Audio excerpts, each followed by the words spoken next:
আরজিকর কাণ্ডের প্রতিবাদে গর্জে উঠেছে সাধারণ মানুষ। প্রায় 50 দিনের বেশি সময় ধরে চলছে লাগাতার আন্দোলনের রেশ এবার শারদোৎসবেও। অন্যান্য বছরের মতো এবারেও মহালয়ার সকাল কার্যত নজিরবিহীন।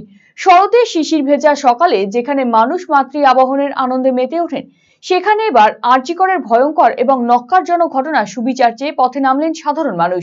ঢাকের গায়ে উই ওয়ান্ট জাস্টিস পোস্টার সাথিয়ে মহালয়ার ভোরে প্রতিবাদে সামিল হলো নানা বয়সের মা বোনেরা।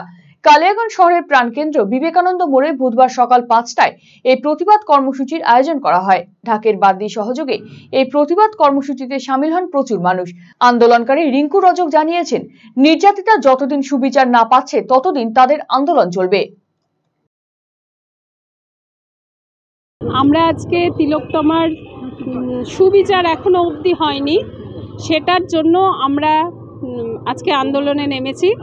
যতদিন না সুবিচার পাবো আমরা ততদিন পথে নামবো। আমরা উৎসবে এখনো মাতিনি।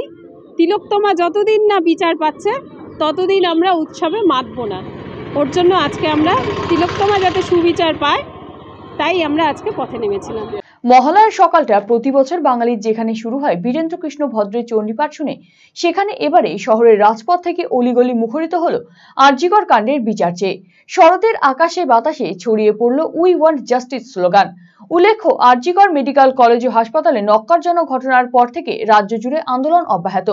পিতৃপক্ষের শেষে মাতৃপক্ষের শুরুতে মহালয়ার পুণ্যতিথিতেও পথে নামলেন সাধারণ মানুষ। এদিন বালুরঘাটে দুর্গা সাজিয়ে ঢাক শাঁখ বাজিয়ে আরজিকরের ন্যক্কারজনক ঘটনার বিচারের দাবিতে মিছিল অনুষ্ঠিত হয় বালুরঘাটে। বালুরঘাট থানা রোড থেকে মিছিল শুরু হয়।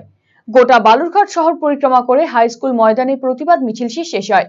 কালো পোশাক পরে উৎসবেও আছি, আন্দোলনেও আছি, এই বার্তা নিয়ে জাস্টিস ফর আরজিকর স্লোগান ওঠে এদিনের প্রতিবাদ মিছিল থেকে।